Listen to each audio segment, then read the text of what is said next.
Assalomu alaykum aziz tomoshabinlar. Bugungi mavzu juda muhim. 1 avgust 2026 dan oldin nimalarga tayyor turish kerak? Pensiyalar, narxlar va bank kartalari bo'yicha qanday o'zgarishlar odamlarning cho'ntagiga, kundalik xarajatiga va hujjatlariga ta'sir qilishi mumkin? Bu ma'lumot har bir oilaga tegishli.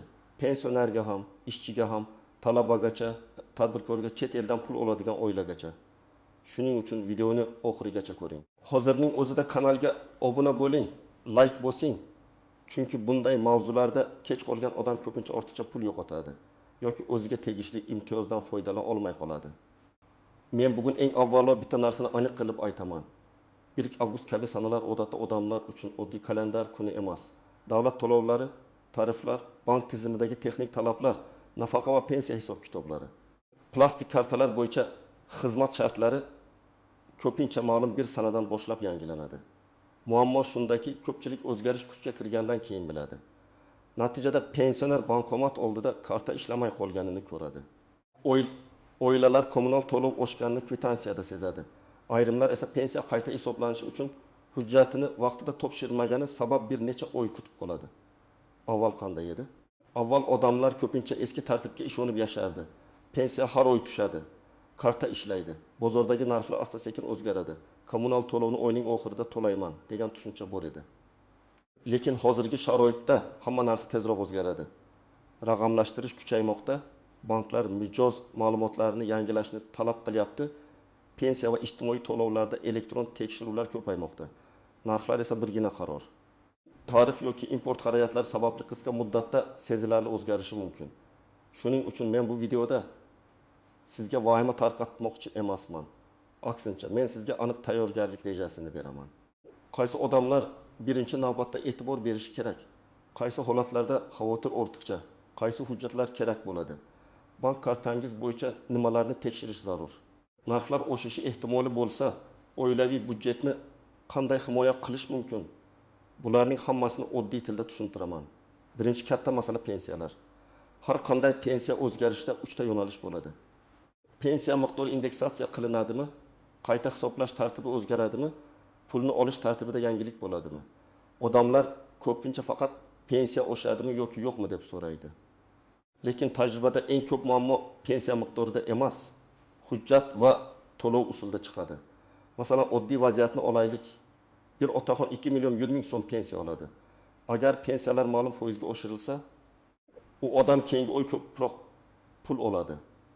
Lekin agar uning pasport ma'lumoti yangilanmagan, bank kartasi muddati tugagan yoki yashash manzili tizimida eskicha turgan bo'lsa, to'lov kechikishi mumkin. Odam davlat pensiyani bermayapti deb o'ylaydi. Aslida muammo ma'lumotlar mos kelmaganda bo'ladi. Yana bir misol. Bir ayol kishi yoshga doir pensiya oladi. Lekin turmush o'rtog'i vafot etgandan keyin boquvchisini yo'qotganlik bo'yicha yoki boshqa turdagi to'lovga huquqi bor yo'qligini bilmaydi. 1 avgustdan oldin shunday oilalar o'z holatini tekshirtirish kerak. Chunki ayrim to'lovlar avtomatik berilmaydi. Ariza kerak bo'ladi, guvohnoma kerak bo'ladi. FHDY ma'lumotlari to'g'ri bo'lishi kerak. Men amaliyotda ko'p ko'rganman. Odam 1 yil davomida olish mumkin bo'lgan pulni olmay yuradi. Keyin nega menga aytishmadi deydi. Davlat tizimi ko'p narsani avtomatlashtirayotgan bo'lsa ham, fuqaroning o'zi ham faollik qilishi shart. Kimlar birinchi navbatda xavotir qilishi kerak birinchidan? Pensiyasini bank kartasi orqali oladiganlar. Karta muddati 2026 yil avgust oyiga yaqin tugaydigan bo'lsa, hozirdan bankka boring. Karta ustida oy va yil yozilgan bo'ladi. Masalan, 26 deb yozilgan bo'lsa, bu karta avgust 2026 atrofida tugaydi. Banklar ba'zan avtomatik yangi karta chiqaradi, lekin hamma vaqt ham mijoz o'z vaqtida olib ketmaydi. Agar pensiya aynan o'sha kartaga tushsa, pul kelgan bo'lsa ham yechib olish qiyinlashadi. Ikkinchidan, nogironlik pensiyasi yoki nafaqasi oladiganlar. Bu toifadagi fuqarolarda tibbiy xulosa, nogironlik guruhi, qayta ko'rik muddati juda muhim.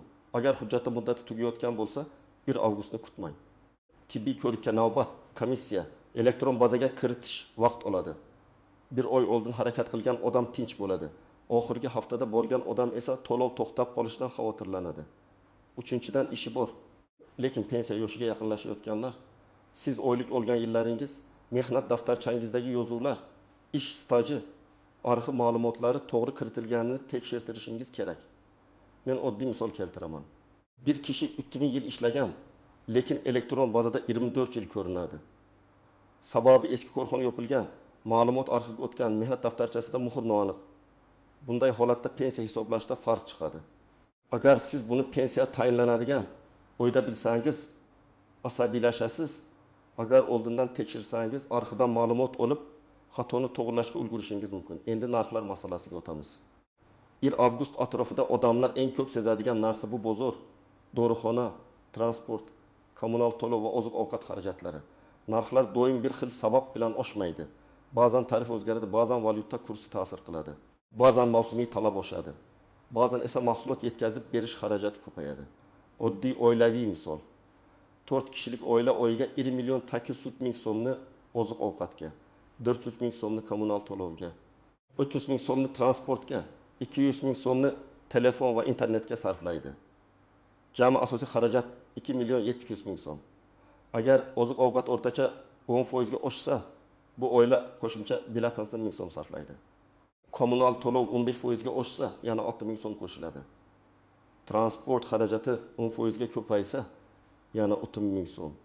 Bir qarashda har biri kichik ko'rinadi, lekin oy yakunida 270 ming so'm qo'shimcha xarajat paydo bo'ladi. Bu pul kimdir uchun doğru puli, kimdir uchun bola to'garagi, kimdir uchun kredit to'lovi. Shuning uchun men narxlar mavzusida sizga eng muhim maslahatni beraman. 1 avgustgacha o'z xarajatlaringizni yozib chiqing. Qog'ozga yoki telefondagi oddiy ilovaga 3 ustun qiling. Majburiy xarajatlar, kamaytirish mumkin bo'lgan xarajatlar, vaqtincha to'xtatish mumkin bo'lgan xarajatlar, majburiy xarajatlarga non, un, yog', guruch, dori, kommunal to'lov, ijara kredit kiradi. Kamaytirish mumkin bo'lgan xarajatlarga qimmat shirinlik, tez taksi, o'rtacha internet paket, keraksiz obunalar kiradi. Vaqtincha to'xtatish mumkin bo'lgan xarajatlarga rejalashtirilmagan katta xaridlar kiradi. Dorilar bo'yicha alohida aytaman. Agar oilada doimiy dori ichadigan odam bo'lsa, masalan qon bosimi, qandli diabet, yurak dorilari, qalqonsimon bez yoki astma dorilari 1 avgustdan oldin 1 oylik zaxira qilish foydali bo'lishi mumkin. Lekin bu yerda ehtiyot bo'ling, keragidan ortiq sotib olib, yaroqlilik muddati tugaydigan dori yig'ib qo'ymang. Shifokor tavsiyasisiz dori almashtirmang. Narx oshadi deb eshitib, bozordagi hamma narsani sotib olish ham noto'g'ri. Aqlli zaxira bilan vahimali zaxira boshqa narsa. Kommunal to'lovlarda ham tayyorgarlik kerak. Hisoblagich ko'rsatkichlarini suratga olib qo'ying. Elektr, gaz, suv hisoblagichining 1 avgustdan oldingi holatini telefonga rasmga oling, sanasini saqlang. Agar keyin hisob kitobda tushunmovchilik bo'lsa, sizda dalil bo'ladi. Ko'p odam kvitansiya kelganda nega buncha ko'p deydi, lekin oldingi ko'rsatkichni bilmaydi. Men har oy oxirida hisoblagichni rasmga olishni odat qilishni tavsiya qilaman. Endi eng nozik mavzu bank kartalari. Bugungi kunda pensiya, oylik stipendiya, nafaqa, xalqaro pul o'tkazmalari, onlayn xaridlar, kommunal to'lovlar deyarli hammasi karta orqali amalga oshyapti. Shuning uchun kartadagi kichik muammo ham odamning puliga bevosita ta'sir qiladi. 1 avgustgacha har bir odam 4 ta narsani tekshirishi kerak. Birinchisi kartaning amal qilish muddati. Ikkinchisi bankdagi telefon raqamingiz to'g'rimi? Uchinchisi pasport yoki ID karta ma'lumotingiz bank bazasida yangilanganmi? To'rtinchisi mobil ilovaga kirish imkoniyatingiz bormi? Hayotiy misol, bir kishi chet elda ishlaydigan o'g'lidan har oy pul oladi. Pul kartaga tushadi. Lekin bankdagi eski telefon raqam allaqachon ishlamaydi. Bir kuni ilova parol so'raydi. Tasdiqlash kodi eski raqamga ketadi. Odam pulini ko'radi, lekin operatsiya qila olmaydi. Banka borishga to'g'ri keladi. Navbat, hujjat, vaqt. Agar bu ishni oldindan qilib qo'ysa 5 daqiqalik masala bo'lardi. Yana bir misol, pensioner onaxon pensiyasini nabirasiga aytib eshittirib yuradi. Karta pin kodi nabirada, SMS xabarnoma esa umuman ulanmagan. Bu juda xavfli. Men hech kimni ayblamayman. Oilada ishonch bo'lishi tabiiy, lekin karta egasi pul harakatini bilishi kerak. Kamida SMS xabarnoma yoki bank ilovasida bildirishnoma yo'qilgan bo'lsin. Agar 2 million so'm pensiya tushib 1 million 900 ming so'm yechilgan bo'lsa, onaxon buni bilishi kerak. Bank kartalarida yana bir xavf firibgarlik. O'zgarishlar haqidagi yangiliklar ko'paygan payta firibgarlar ham faollashadi. Ular kartangiz blok bo'ladi, pensiyangiz to'xtaydi. En avgustgacha ma'lumot yangilamasangiz pulingiz kuyadi deb qo'ng'iroq qiladi. Keyin karta raqami amal qilish muddat SMS kod, pin kod so'raydi. Men qat'iy aytaman. Bank xodimi hech qachon sizdan SMS kod yoki PIN kod so'ramaydi. Agar kimdir shunday so'rasa, bu firibgar. Telefonni o'chiring, bankning rasmiy raqamiga o'zingiz qo'ng'iroq qiling. Kartangizni tayyorlash bo'yicha aniq reja. Banka boring yoki rasmiy ilovaga kiring. Shaxsiy ma'lumotlaringizni tekshiring. Karta muddati tugayotgan bo'lsa, yangisini buyurtma qiling. SMS xabarnomani yo'qing. Ilovaga kuchli parol qo'ying. Kartadagi kunlik limitlarni o'zingizga moslab qo'ying.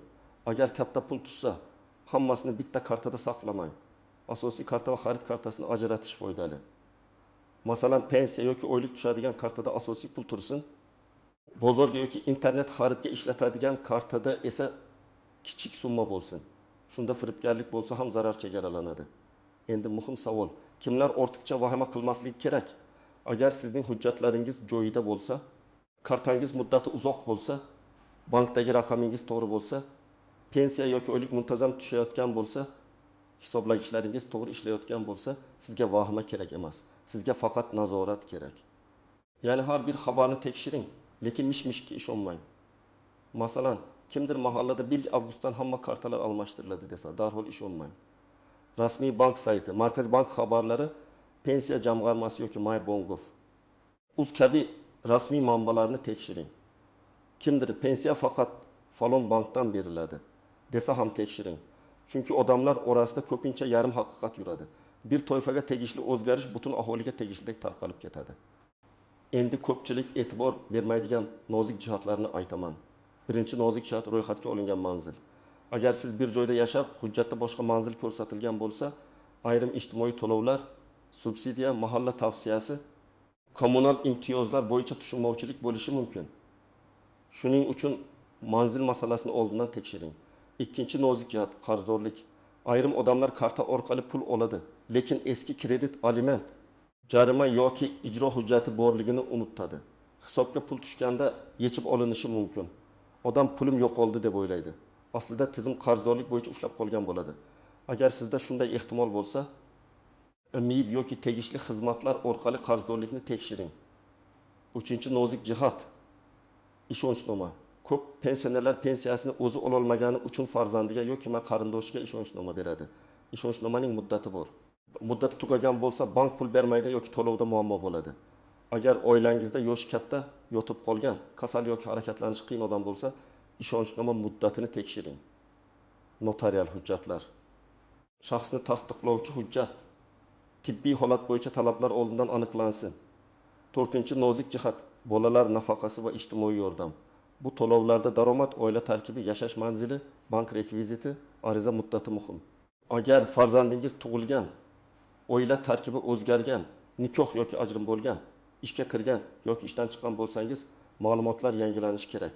Aks holda to'lov rad etilishi yoki kechikishi mumkin. 5-nozik jihat. Naqd pul va karta balansi. O'zgarishlar arafasida bankomatlarda navbat ko'payishi mumkin. Men hammani pulni yechib oling demayman. Lekin uyda o'tib 5 kunlik zarur xarajat uchun naqd pul bo'lishi zarar qilmaydi. Masalan, dori, yo'l, non, kichik xaridlar uchun. Barcha pulni naqd qilib uyda saqlash xavfli. Lekin butunlay naqd pulsiz qolish ham noqulay. Endi sizga aniq harakatlar ro'yxatini beraman. Bugundan boshlab birinchi qadam, hujjatlaringizni tekshiring. Pasport yoki ID karta muddati, yashash manzili, nikoh, tug'ilganlik, vafot etganlik guvohnomalari, mehnat daftarchasi, nogironlik hujjatlari, pensiya guvohnomasi yoki tegishli ma'lumotlar tartibda bo'lsin. Hujjatlarni telefonda rasmga olib qo'yish mumkin, lekin asl nusxani alohida papkada saqlang. Ikkinchi qadam, bankka oid masalalarni hal qiling. Karta muddati, telefon raqam, SMS xabarnoma, mobil ilova, limitlar, ishonchnoma, bank rekvizitlarini tekshiring. Bankka borganingizda shunday deb so'rang. Mening kartam muddati qachon tugaydi? Bank bazasida telefon raqamim va hujjatim yangimi? Pensiya yoki to'lov tushishda cheklov yo'qmi? Agar karta almashtirilsa, pul avtomatik yangi kartaga bog'lanadimi? Oddiy savollar, lekin katta muammoning oldini oladi. 3-qadam, pensiya yoki nafaqa bo'yicha holatingizni tekshiring. Pensiya jamg'armasi bo'limiga, davlat xizmatlari markaziga yoki elektron xizmatlar orqali murojaat qiling. Agar ish staji bo'yicha shubha bo'lsa, arxiv ma'lumotlarini oldindan oling. Agar nogironlik guruhi bo'yicha qayta ko'rik muddati yaqinlashgan bo'lsa, tibbiy muassasaga boring. Agar boquvchisini yo'qotganlik, bolalar nafaqasi, moddiy yordam, subsidiya bo'yicha huquqingiz bor deb o'ylasangiz, mahalla va tegishli organlardan yozma yoki rasmiy tushuntirish so'rang. 4-qadam. Oilaviy budjet tuzing. Avgust oyi uchun alohida reja qiling. Qancha pul kiradi, qancha pul chiqadi, qaysi to'lovlar majburiy, qaysi xarajatlarni qisqartirish mumkin. Agar kredit bo'lsa, to'lov sanasini unutmaslik uchun telefonga eslatma qo'ying. Agar kommunal to'lov bo'lsa, hisoblagich ko'rsatkichini yozing. Agar ijara bo'lsa, egasi bilan oldindan gaplashing. To'lov kuni va summa aniq bo'lsin. 5-qadam. Rasmiy manbalarni kuzating. Men sizga har doim shuni aytaman. Mish-mish emas, rasmiy xabar muhim. Bank xabarini bankning o'z saytidan yoki ilovasidan tekshiring. Pensiya bo'yicha ma'lumotni pensiya jamg'armasi yoki davlat xizmatlari orqali tekshiring. Narx va tariflar bo'yicha rasmiy qarorlar, kommunal tashkilotlar e'lonlari, mahalliy hokimlik xabarlarini kuzating. Telegramdagi noma'lum kanallar sizning asabingizni buzishi mumkin, lekin rasmiy hujjat sizga aniq yo'l ko'rsatadi. 6-qadam. Oilangizdagi yoshi katta odamlarga yordam bering. Ko'p pensionerlar internetdan foydalanmaydi. Bank ilovasini tushunmaydi. Firibgarlarning gapiga ishonib qolishi mumkin. Ularning kartasini o'zingiz ishlatib berishdan oldin ularga tushuntiring. SMS kodini hech kimga aytmaysiz. PIN kodini yozib hamyoningizda saqlamaysiz. Begona odam qo'ng'iroq qilsa, bankka o'zingiz bormasdan hech narsa bermaysiz deb aniq ayting. Bir marta tushuntirish ba'zan bir necha million so'mni saqlab qoladi. Demak, 1 avgust 2026 ga tayyorgarlik deganda vahima qilish emas. Tartibga keltirishni tushunish kerak. Pensiya bo'yicha hujjat va to'lov usulini tekshiring. Narxlar bo'yicha oilaviy budjetni oldindan hisoblang. Kartalar bo'yicha muddat, telefon raqam, SMS xabarnoma va xavfsizlikni nazorat qiling. Rasmiy manbalarga tayaning. Firibgarlarga ishonmang. Yoshi katta yaqinlaringizga yordam bering. Agar sizda pensiya, karta, narxlar yoki ijtimoiy to'lovlar bo'yicha savol bo'lsa, izohlarda yozib qoldiring. Qaysi hududdansiz? Sizni aynan qaysi masala ko'proq xavotirga solyapti? Shuni ham yozing. Video foydali bo'lgan bo'lsa, like bosing, kanalga obuna bo'ling va yaqinlaringizga yuboring. Chunki bunday ma'lumotni vaqtida bilgan odam pulini, vaqtini va asabini asraydi.